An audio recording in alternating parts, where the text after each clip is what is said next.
আসসালামু আলাইকুম। একটি আপডেট নিয়ে আসলাম। প্রাথমিকে তৃতীয় ধাপে পদসংখ্যা বাড়ছে।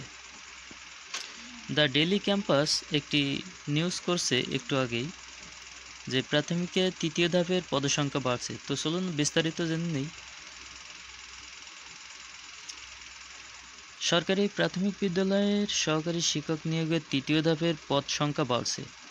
জুন 2024 পর্যন্ত শূন্য পদের হিসাব ধরে পদের সংখ্যা বাড়ানো হচ্ছে বলে জানা গেছে। এ বিষয়ে প্রাথমিক ও গণশিক্ষা মন্ত্রণালয়ের সচিব ফরিদ আহমদ দ্য ডেইলি ক্যাম্পাসকে বলেন, আমরা মে 2024 পর্যন্ত শূন্য পদের হিসেব ধরে নিয়োগ দিতে চেয়েছিলাম। তবে ফল প্রকাশে বিলম্ব হওয়ায় জুন 2024 পর্যন্ত পদের সংখ্যা হিসেব করা হচ্ছে, ফলে পদের সংখ্যা বাড়বে। প্রাথমিক ও গণশিক্ষা মন্ত্রণালয়ের একটি সূত্র জানিয়েছে, নতুন করে 300 থেকে 400 পদ বাড়ছে। এটি প্রায় চূড়ান্ত। ফল প্রকাশে আরও দেরি হলে পদ সংখ্যা আরও বাড়তে পারে। বিষয়টি নির্ভর করছে কতদিনের মধ্যে ফল প্রকাশ হবে সেটির উপর। তো ধন্যবাদ।